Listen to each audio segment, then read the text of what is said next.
Bonjour à toutes et à tous et bienvenue dans ce 69e podcast consacré à l'évolution de vos FCPE au sein des PEG Perco et Percol des groupes EDF et Engie. Comme d'habitude, je vais scinder mon propos en deux parties. La première concernera l'analyse du contexte économique mondial et la seconde, celle de vos FCPE pour le mois de janvier.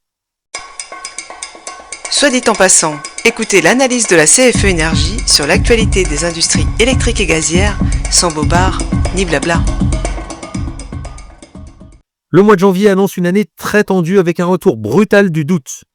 L'ambiance générale est électrique, publication d'entreprises mal digérées, Microsoft en chef de file, matières premières erratiques, devises en embardées et inflation américaine toujours trop vivace pour laisser respirer les actifs risqués. Le sentiment dominant est celui d'une visibilité qui se dérobe alors même que la saison des résultats n'a pas livré son verdict final.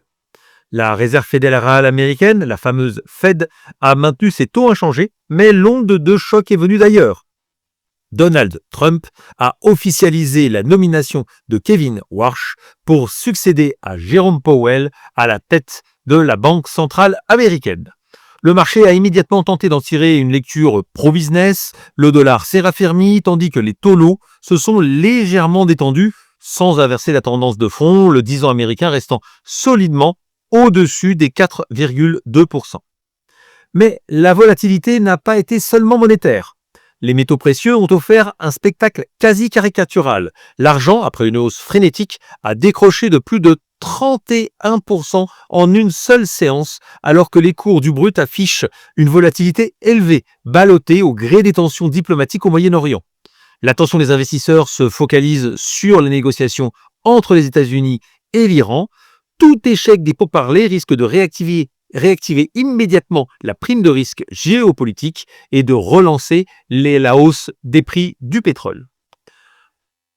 Venons-en maintenant du côté des marchés financiers. Alors que la saison des résultats bat son plein, la volatilité a bien confirmé son retour, l'approche des investisseurs sur l'intelligence artificielle est en train de changer de nature.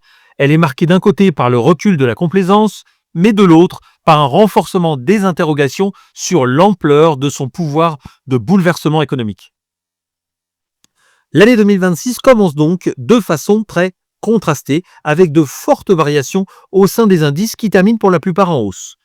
Le CAC 40 fait exception, avec une petite baisse de 0,3% sur le mois de janvier, tandis que l'indice large européen, l'Eurostoxx 600, progresse lui de plus de 3%. Un gouffre à mettre sur le compte de la principale capitalisation du CAC 40, LVMH, qui perd presque 20% avec la crainte de retour des taxes douanières américaines et des résultats moins bons qu'attendus. Du côté des États-Unis, le Dow Jones et le Nasdaq battent de nouveaux records avec une hausse respectivement de 1,7 et 1,3%, même si cela couvre des évolutions très disparates au niveau des valeurs qui composent ces indices.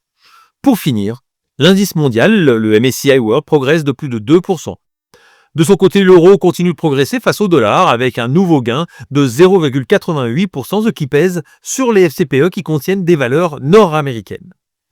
Venons-en donc maintenant à nos FCPE qui progressent presque tous, sauf les deux nouveaux venus suite à la restructuration du Perco du groupe EDF, puisque EDF retraite long terme perd 1,6% et qu'EDF retraite PME ETI, uniquement accessible en gestion pilotée, perd 1,62%. Il en va de même pour Comgest Action Internationale sur le Percol Engie qui perd 1,21%. L'action Engie, au travers de Link, continue d'exploser à la hausse, et en particulier Link Multiple 2024 qui gagne 27% sur le seul mois de janvier et plus de 1300% en un an. Les résultats annuels du 26 février vont être déterminants pour la suite.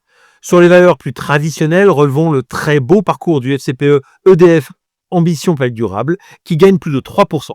Vous pouvez acquérir ce nouveau fonds tant sur le PEG que sur le Perco. Tous les autres fonds progressent sur le mois de janvier, y compris ceux comportant du monétaire. Je rappelle aux salariés du groupe EDF qu'ils peuvent dorénavant retrouver les mêmes fonds sur le PEG et le Perco, mis à part EDF Retraite Long Terme qui n'est accessible que sur le Perco, ce qui va simplifier grandement leur connaissance des FCPE. Voilà, c'est fini pour cette chronique du mois de janvier. On se retrouve donc le mois prochain pour un nouveau podcast de la CFE-CGC. Au revoir.